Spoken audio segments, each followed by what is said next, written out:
You have to be bad at things before you can become good at things. In fact, your ability to become good at something is directly proportional to your ability to tolerate or even enjoy being bad at it. And if you think about it, that just makes intuitive sense. You have to start with addition and subtraction. You can't just give a 5-year-old calculus. You also aren't going to give a math PhD addition and subtraction, or at least they're not going to improve with that and they're going to be very bored with it. So the appropriate level of challenge, it's really important. It gets talked a lot about, we're talking about flow states, because things that are too hard are demotivating, things that are too easy are boring. So that's not the appropriate level of challenge to enter into a flow state. You see this all across the board in different areas of life. So with language learning, you see this with comprehensible input, which is this theory that second language acquisition is done through comprehending input, and the input has to be comprehensible. It has to be, we have to be able to understand the majority of it, but it still needs to be a little bit of a challenge. Not too easy, not too challenging. It's in the sweet spot for us to adapt and grow. Same thing with strength training. Can't go to the gym, lift too light of weights for you. You're not gonna get any stronger. And you can't lift too heavy of weights, like ridiculously too heavy of weights. You're gonna get injured, or you're gonna over fatigue yourself, or you're just not even gonna be able to do it at all. And no adaptation is gonna come from that. Plus it's gonna be extremely demotivating.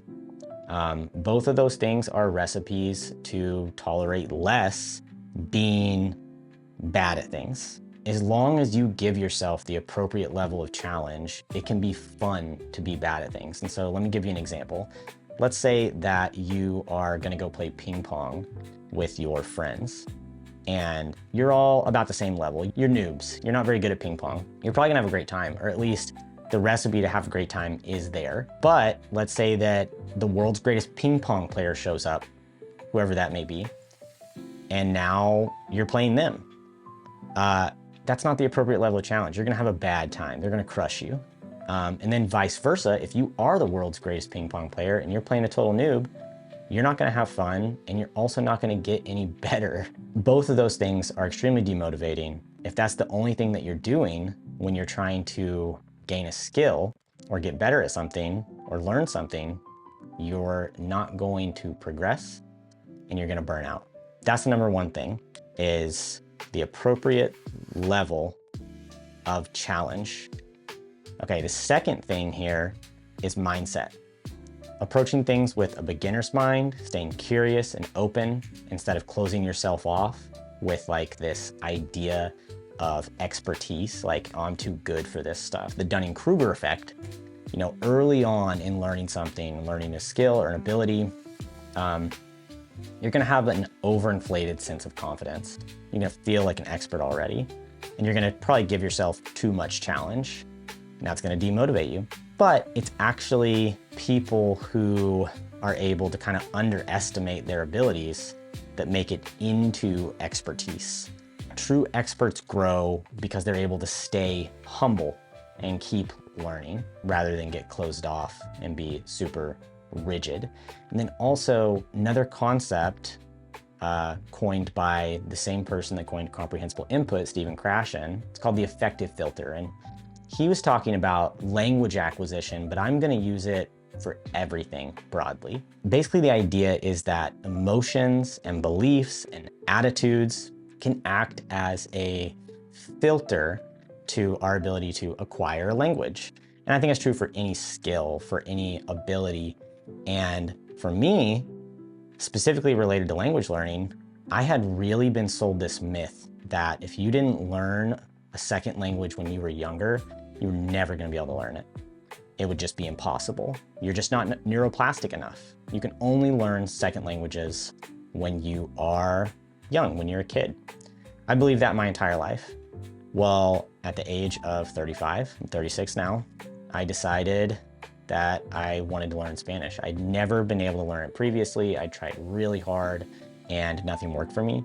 But then I did a little bit of research around second language acquisition. My beliefs changed.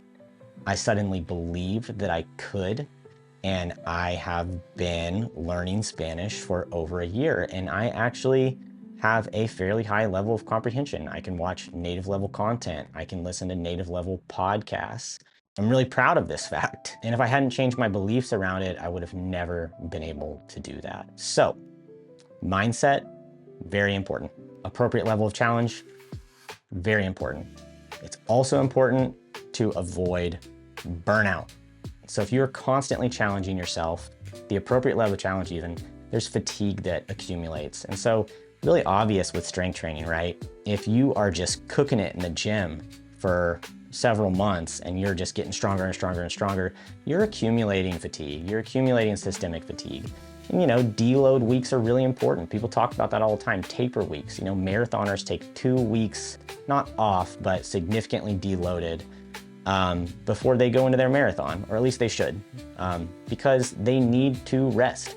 Resting is actually when the adaptation happens. So avoiding burnout by deloading and resting and celebrating progress.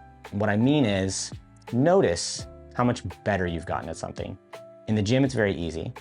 If you used to be able to bicep curl 10 pounds and now you can curl 30 pounds, you know that you're stronger. Celebrate that. That'll reinforce your confidence. The affective filter will dissipate. And if you are learning a language, then go back to something that felt inaccessible to you previously. Something that was very hard, maybe a podcast, maybe reading, and revisit it months later, revisit it 6 months later, a year later. And what you'll find is you've gotten much better at understanding it. And that's also a huge confidence boost. The process is working. That's gonna help you stay consistent. That's gonna help you stay confident, which is actually gonna make you a better learner. Follow a structured program or curriculum that gives you the appropriate level of challenge.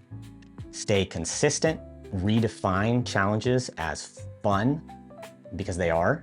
Appropriate level challenges are fun. And let yourself be bad. That's good. That's actually the key to success, is being able to be bad. All right, thanks for watching. Now go out there and be bad at things.